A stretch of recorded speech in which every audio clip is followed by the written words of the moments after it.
Hola chicos y chicas, ¿cómo están? Espero se encuentren todos muy bien. Para este segundo periodo iniciaremos con lo que son las 13 colonias americanas o la independencia de los Estados Unidos. Las 13 colonias americanas se fundaron en el siglo XVII al costado oriental de lo que hoy son los Estados Unidos de América, o sea, limitando con el Océano Atlántico.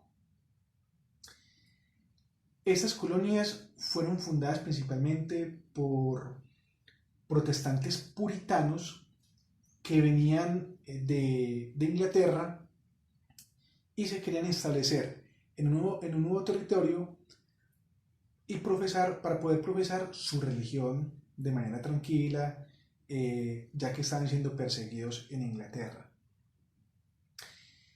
Esta es una característica fundamental que diferencia la colonia inglesa o las colonias inglesas de las colonias españolas. ¿Por qué?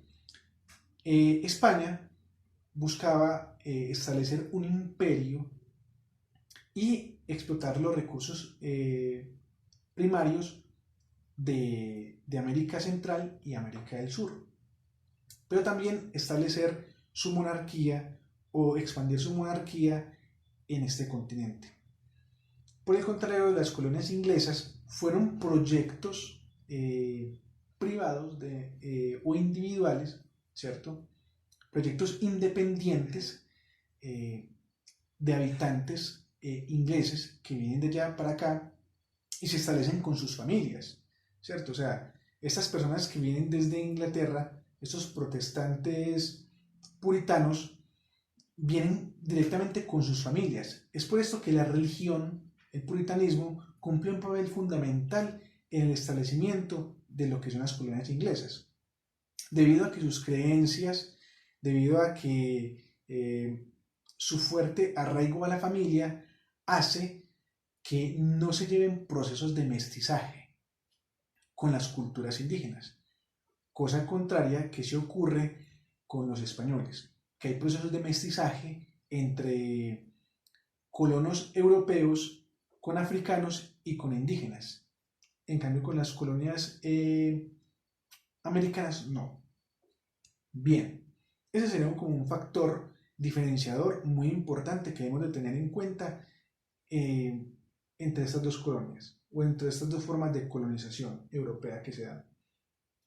Bien, ¿qué pasa? Las colonias inglesas tenían una relación pacífica o amena, agradable con la metrópoli de Inglaterra, pero es con la llegada de Jorge III, ¿cierto? El rey, que se empiezan a generar o a germinar ciertas tensiones.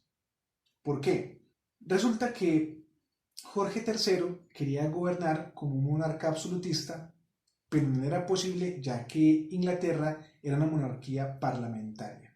O sea, que las decisiones del rey, o sea, es como decir que el rey reina pero no gobierna. Esto significa que las decisiones político-administrativas dependían era del parlamento más no del rey. Pero aún así, el rey podía generar o estipular como algunas ideas o propuestas. ¿Cuáles fueron las propuestas de Jorge III? Fueron las de aumentar los tributos o los impuestos por parte de las colonias. ¿Por qué?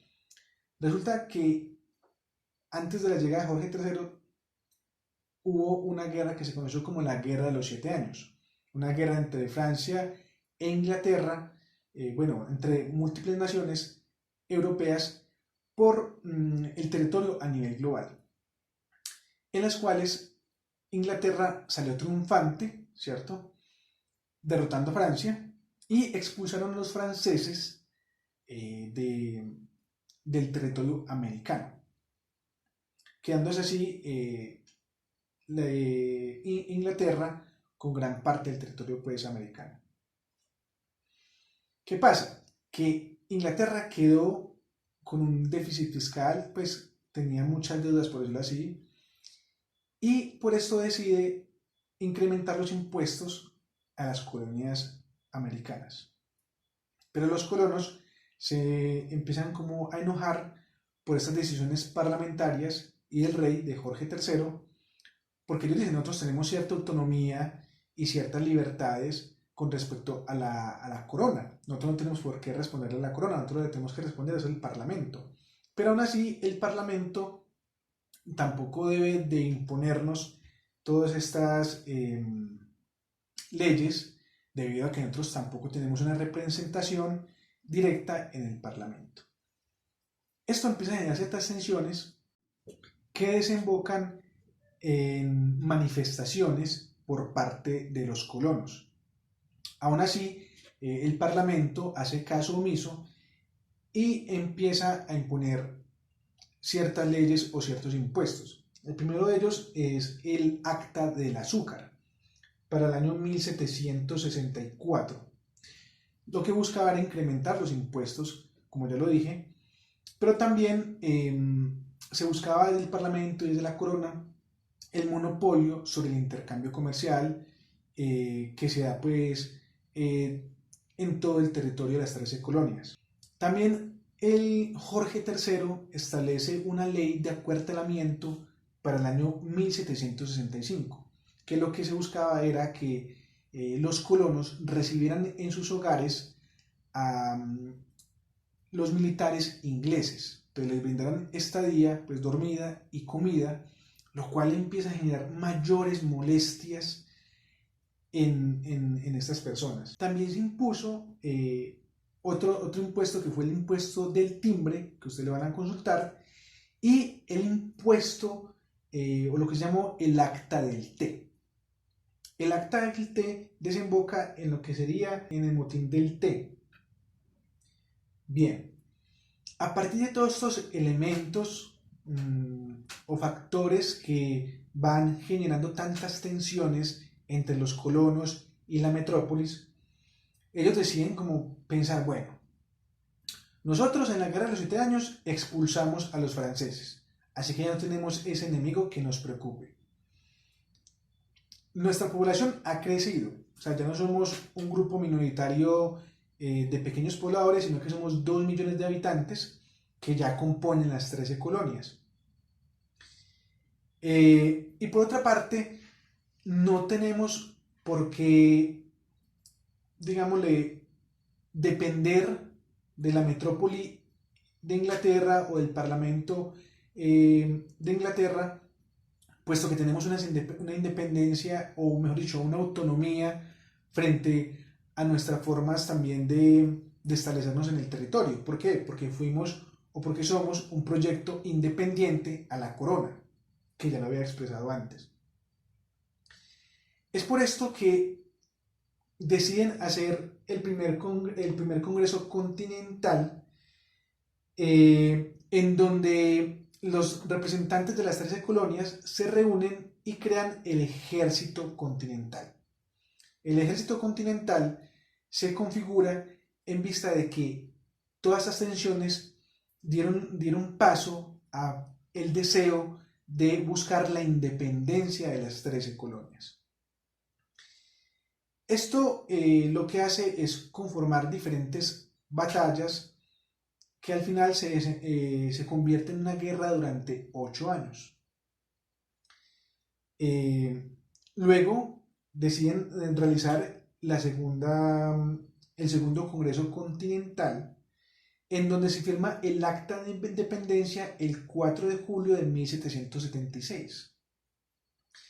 Esta Acta de Independencia no es reconocida por Inglaterra frente a las colonias americanas, entonces lo que hace es afianzar la guerra, y en ese momento Benjamin Franklin, el representante de las 13 colonias, viaja a Francia a solicitarle ayuda al rey francés.